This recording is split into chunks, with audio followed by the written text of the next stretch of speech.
Hi guys, and welcome to Chapter 4 of The Path of Flame, Let You Down. Harry was more than a little surprised when he realised that 2 months had passed without him even noticing.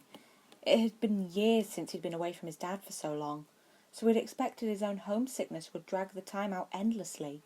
But that didn't happen. In fact, it was rare for him to become homesick at all, with how much mail he was getting from a mistress. His dad and Ed sent him a letter at least once a week, even though they rarely had anything interesting to say. And Aunt Chris and Uncle Mays sent him packages nearly as often. Those packages were usually full of food and candy from a mistress that his family thought he'd miss. But he'd never forget the one time Uncle Mays sent along one of Aunt Gracie's homemade apple pies. Harry had managed to keep the entire box from Draco for a whole day, which was no mean feat, until he finally uncovered it in the common room after dinner. They'd eaten the entire pie between the 6 of them, except for one piece he'd consciously saved for Neville, and everyone was saying how good it was when he casually announced that Aunt Gracia was in fact a muggle. He'd laughed a little meanly when into the ensuing silence, thoroughly enjoying the disbelief on everyone's faces, and eventually wrote a gushing letter home to let them know the results. Draco was probably the only person who got more mail than Harry. He seemed to have a box of sweets every day from his mother, which he gloatingly shared around the table.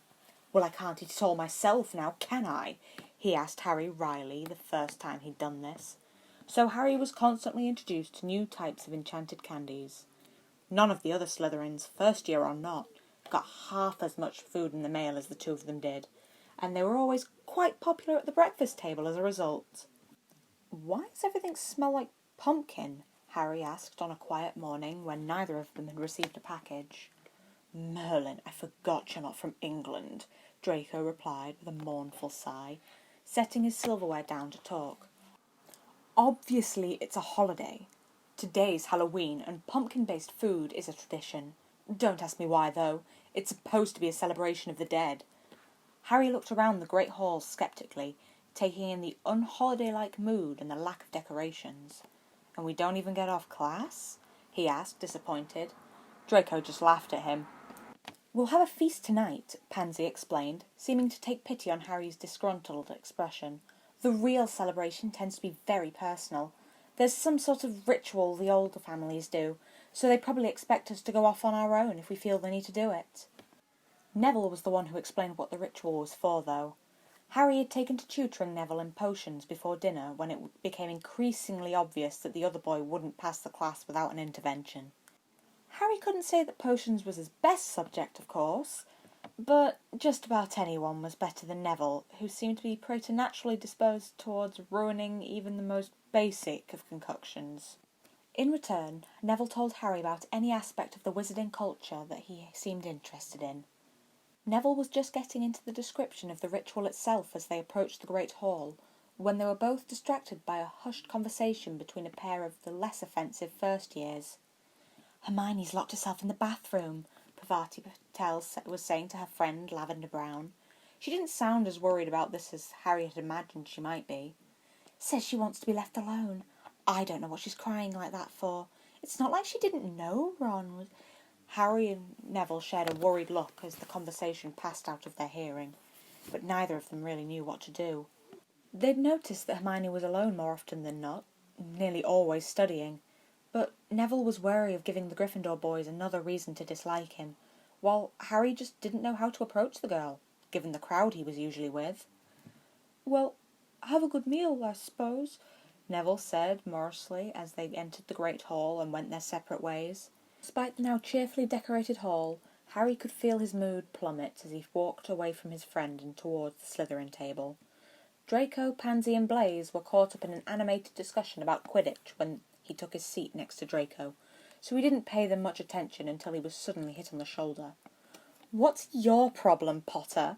Pansy asked while Draco pretended he hadn't just hit Harry to get his attention. "It's Halloween! Cheer up!" Harry, who couldn't really explain the mood he was in, gave her a dry look and said, "You know my birth parents died today," which effectively killed the mood, as he'd been aiming for, but he immediately felt bad for trying to ruin their holiday just because he was in an awful mood. "Sorry," he said hastily. "It's just October isn't a good month. I guess it's getting to me. It's fine, Draco said briskly, though there was an unfamiliar soft look on his face as he spoke to Harry. We'll just have to celebrate enough for you too. I'll eat your share of the pie. Blaise snorted, and this seemed to diffuse the tension that had fallen over their part of the table. Grateful for Draco's cavalier attitude, he allowed himself to be drawn into the conversation. Harry was just starting to feel his mood return to normal when Professor Quirrell came bursting into the hall, fear twisting on his face as he tried to fix the turban as he ran. "Troll! In the dungeons! Just thought you ought to know," he managed to gasp at Dumbledore before he fainted. The entire room panicked, and it wasn't until Dumbledore set up several purple firecrackers that the calm restored. He ordered the prefects to take their houses back to their dormitories, but Harry had only taken a few steps when something occurred to him. "Granger!" he said aloud. His group of friends turned to him with a bewildered look. "I overheard the Gryffindor saying she's crying in the bathroom. I have to tell—" But when he looked around, he saw that all of the teachers had already disappeared. He briefly considered telling one of the prefects, but quickly realised that the Slytherins were unlikely to care, and the Gryffindors probably wouldn't even bother listening to him. Cursing slightly under his breath, he looked around to see if he could get to the girls' bathroom without being caught. "What are you doing, Potter?" Pansy asked impatiently, tugging on his arm in the direction of the dungeons. "Move your feet! Someone has to warn Granger. She doesn't know there's a troll in the castle," Harry said stubbornly, pulling his arm out of her grip. "Oh, the mudblood will be fine," Draco started flippantly, but stopped short when Harry whirled on him with blazing eyes. "Don't call her that!" he snarled. "You wouldn't call my mum that, would you? Just go to the Commons, I'll be right there." "You're mad, Potter," Pansy said, shaking her head. Blaise followed her as she darted after the rest of the Slytherins, but Draco stayed. His face was paler than normal as he stared at Harry. "Well, go on," Harry said furiously, and ducked into a group of Ravenclaws rushing in the opposite direction. It took him a minute to realise that Draco had followed him, and when he did, he just glared at the blonde angrily. "I'm sorry," Draco said, and the apology surprised Harry so much that he almost stopped walking. "I wasn't thinking. You're right. I wouldn't call your mum that word.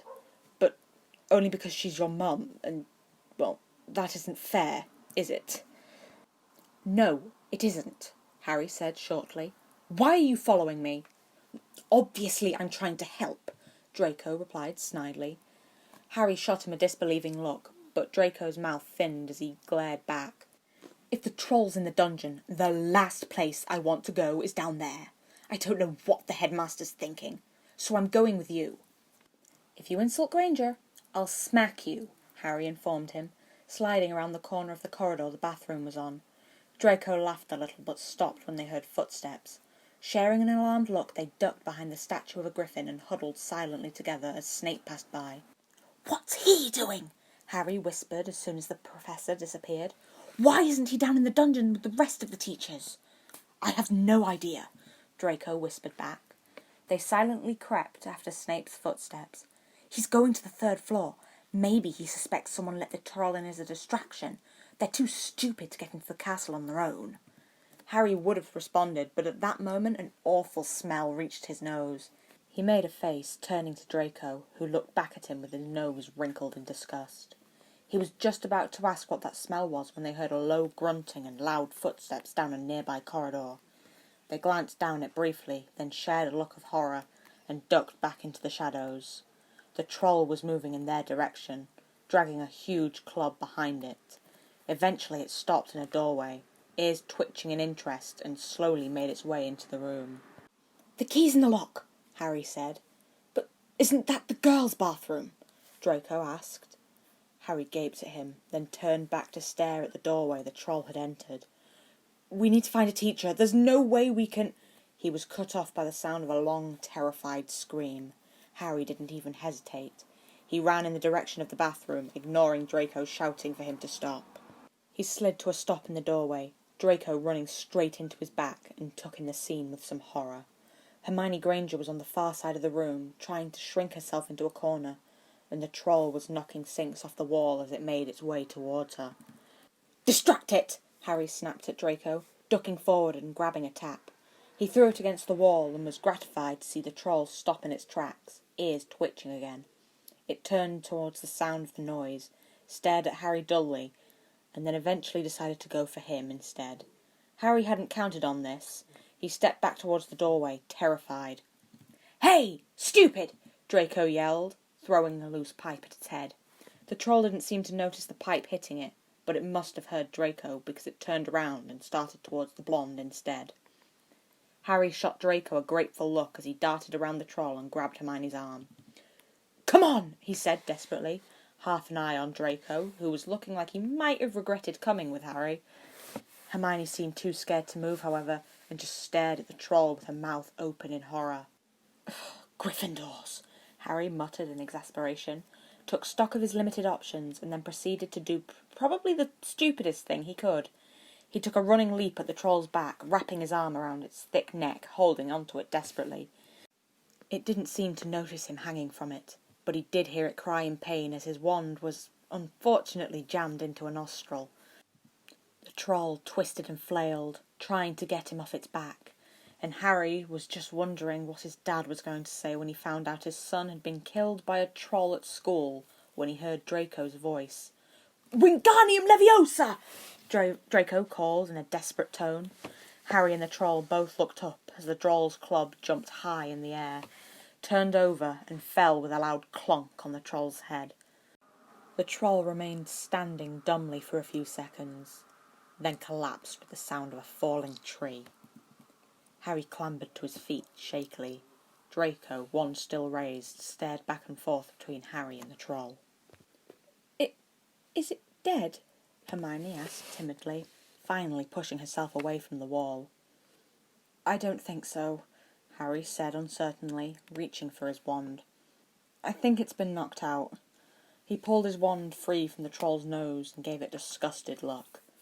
"Ugh, that's revolting," Draco said as Harry wiped the troll's snot onto its trousers. The sound of slamming doors and running footsteps made them look up quickly. Harry supposed they must have been making quite a racket trying to fight the troll, so some of the teachers must have heard them. Too late to be of any help, of course. Sure enough, McGonagall came running into the room a second after he thought that, with Snape and Quirrell on her heels. Quirrell took one look at the troll and let out a faint whimper as he sank down onto a toilet, clutching his heart. He looked like he was going to faint again.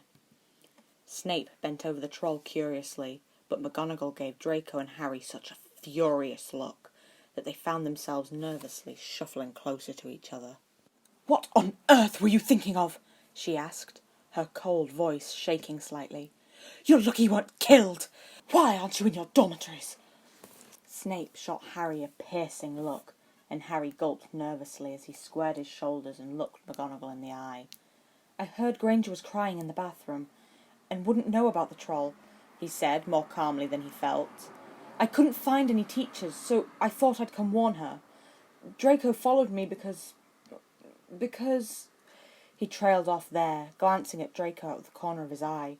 Draco grimaced back at him, then raised his chin to finish Harry's sentence. "Because I was trying to stop him, Professor," he said more respectfully than he usually spoke to teachers. "I thought Granger would be fine since the troll was in the dungeon, but we were wrong, and..." He quailed in the face of McGonagall's glare, giving Harry a beseeching look. "We heard her scream, and we had to help," Harry finished desperately. He tried not to notice Hermione staring at them both with wide eyes, looking utterly baffled by this sentence. Snape was also looking between the three of them with furrowed brows. "If you please, Professor," Hermione said very softly, "if they hadn't shown up when they did, I think I'd be dead by now." Harry shot her a grateful look, and she gave him a small smile back.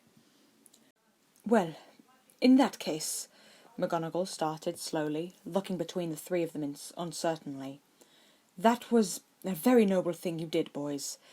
Not many first years could have taken on a full-grown mountain troll and lived, even if it was due to sheer dumb luck. 5 points to Slytherin for you both, and Professor Dumbledore will be informed of this. Now, if you're not hurt at all, you're best getting back to your dormitories. The students are finishing their feasts in their rooms." The three of them hurried out of the room, rushing down the corridor before any of the teachers could change their minds about letting them go. At the end of the hall, where they would have to split up, they lingered briefly to give each other uncertain looks. Draco was the first to look away, rocking back on his heels and staring in the direction of the dungeons. "Thanks," Hermione finally said, in a very embarrassed voice, giving Harry and Draco a shy look. "You really didn't have to do that." "It was Potter's idea," Draco said gruffly, not looking at her. Harry noticed the amused smile Hermione shot him, though. "I was really just planning to warn you," Harry said, a bit uncertainly, but cut himself off at the sound of footsteps starting to drift down the corridor towards them. Draco grabbed his arm and pulled him away from Hermione. "See you," Harry called, glancing behind him to see Hermione give them a bright, cheerful little wave and rush off for her own common room. "You and your bright ideas," Draco snapped at him as they entered the dungeons. "I am never following you anywhere again." The weather abruptly turned cold as they entered November. If Harry looked out of the corridor window, he sometimes saw Hagrid down on the grounds, bundled up in furs as he attended his duties and defrosted the broomsticks out on the Quidditch pitch. Most days found Harry in the library between classes, sitting at a table and quietly studying with Neville and Hermione, who had become his friend in the aftermath of the fight with the troll. All the other Slytherin first years scoffed at him, not just because his two newest friends were Gryffindors, but Draco occasionally decided to join them. He would sit as far away from the two Gryffindors as possible, especially Hermione, but was careful not to make any snide remarks, at least not to the Gryffindors themselves. "Granger's brilliant," Draco moaned the one time Harry confronted him on his strange behaviour. "But you never heard me admit that. Father would kill me if he knew I was spending time with a Muggle-born witch."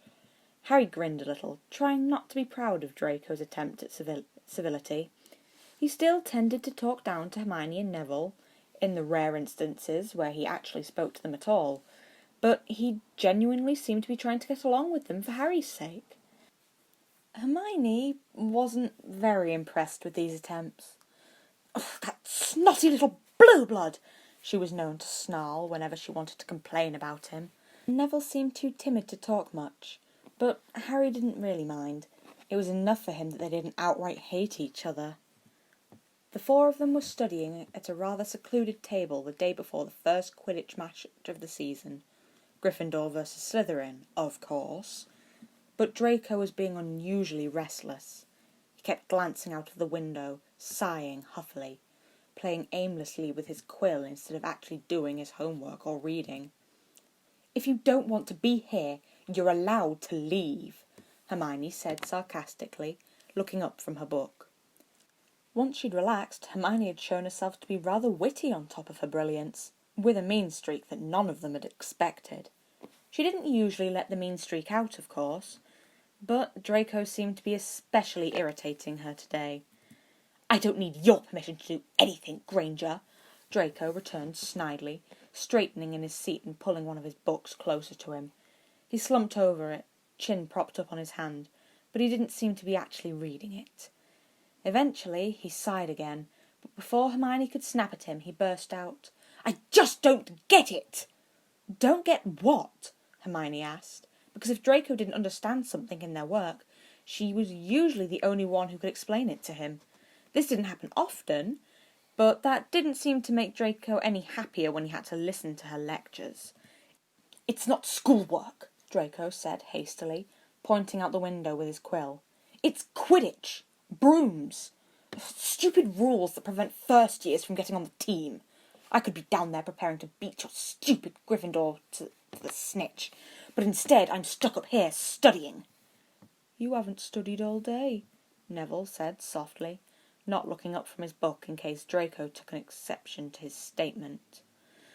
Draco did shoot him a nasty glare, but refrained from saying anything back. "That's not the point!" Draco insisted. Hermione was now looking irritated again, glaring at Draco for interrupting with something she thought was petty nonsense.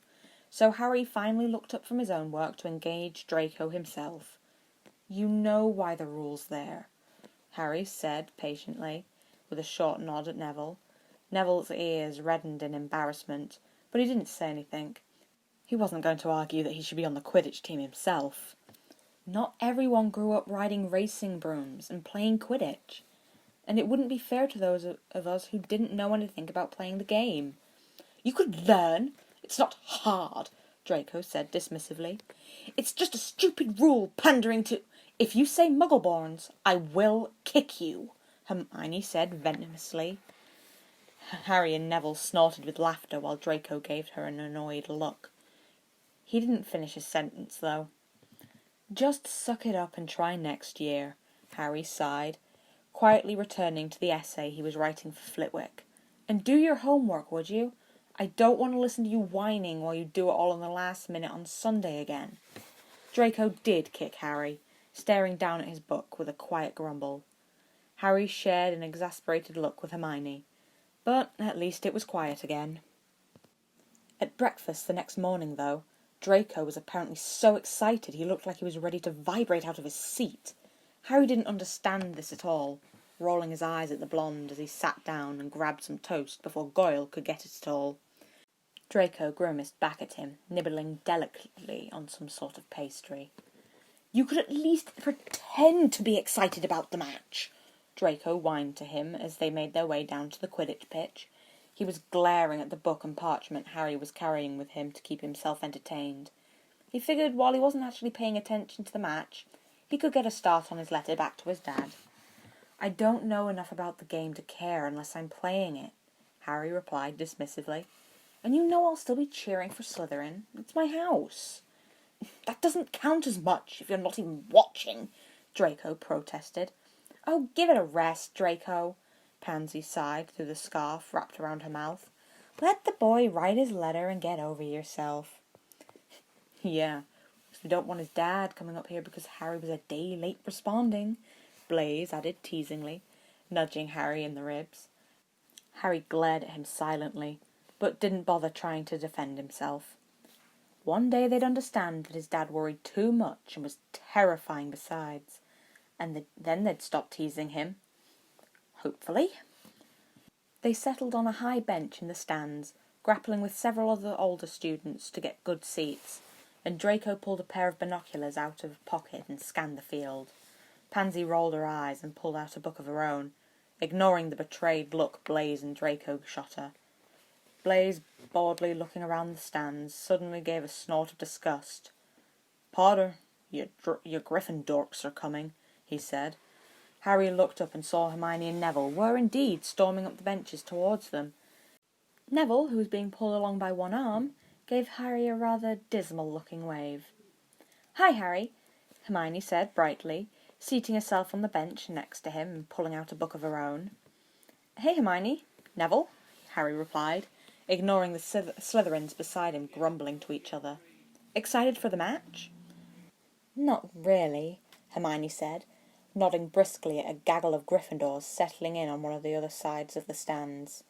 "They don't need any other reason to try and hex me, though, so I figured I may as well come anyway. Neville thought we should sit with the Gryffindors, but I don't see why I shouldn't sit with people who are actually my friends if I want to. I'm certainly not going to be cheering for Slytherin, you realise, even if my house is full of prats." "I think they'll get on our case about sitting over here anyway," Neville said morosely, staring grumpily into the field. He had a pair of binoculars as well, but wasn't using them yet. "But then, I don't expect them to have given us a break just for showing up anyway, so I just followed." "Wise man," Harry said, mock seriously. He turned his attention out onto the field as well, just in time to see the teams come walking out. He noticed that there weren't any girls on the Slytherin team, and that they were mostly larger and more sturdy-looking than the Gryffindors. From what little Harry knew of Quidditch, he wasn't sure that was a good strategy. The smaller girls on the Gryffindor team could probably move a lot faster than the Slytherin's hulking forms. He vaguely remembered a bit of a rant Ed had gone on about how brooms ignored the laws of physics only when they wanted to. Ed wasn't much of a fan of broom flight, or sometimes even magic in general. The only thing that really caught his attention, though, were the 2 times the snitch was spotted. The first time, Flint fouled the Gryffindor Seeker, and Harry returned to his letter with a sigh. Some of the Slytherins are terrible cheaters, apparently, he wrote to his dad. It's kind of annoying when they don't do it right. The second time, the two Seekers were neck and neck, flying across the field so fast that Harry actually leant forward over his letter to see better. Draco was standing beside him, bouncing on the balls of his feet, chanting, "Go, go, go, go, go!" And Harry found himself wishing he had a pair of binoculars as well. Finally, Neville and Hermione erupted into ecstatic cheers as the Gryffindor Seeker caught the snitch and did loop-de-loops with it clenched in his fist. Draco cursed and sat back in his seat beside Harry, glaring at the field. He patted his back consolingly. "I bet I could have caught that," Draco muttered moodily. "Did you see that Gryffindor knock Higgs's hand out the way at the last moment? I wouldn't have let that happen." "Sure you wouldn't," Harry said dryly. Draco gave him a dirty look. "I'm going to be on the team next year," he said haughtily. "What do you say, Potter? You with me? I bet you do better than the blokes out there, too." "You want me to play Quidditch on a Twigger?" Harry asked sardonically, shaking his head. "No way Dad's going to buy me a racing broom, and he won't let me bring the Comet with me. Sorry, Draco, you're on your own." "My father would buy the entire team new brooms if I got to play," Draco announced with a determined glint in his eye. "Listen, let's grab some school brooms tomorrow and practice a bit. I want to see if you'd be any good. I can do either Chaser or Seeker, but if you have a preference, you can pick it." "How kind of you," Harry said. Then, staring at Draco's serious, hopeful face, he let out a large sigh and nodded. When Draco gave him an uncharacteristically brilliant grin at his agreement, he couldn't even find it in himself to regret it. So that was Chapter 4 of The Path of Flame. Thanks again for joining me. I will apologise for the cars you can probably hear going past my house over the recording, but it has been way too hot to have the windows shut. Anyway, I hope you'll join me again for Chapter 5, The Good That Won't Come Out.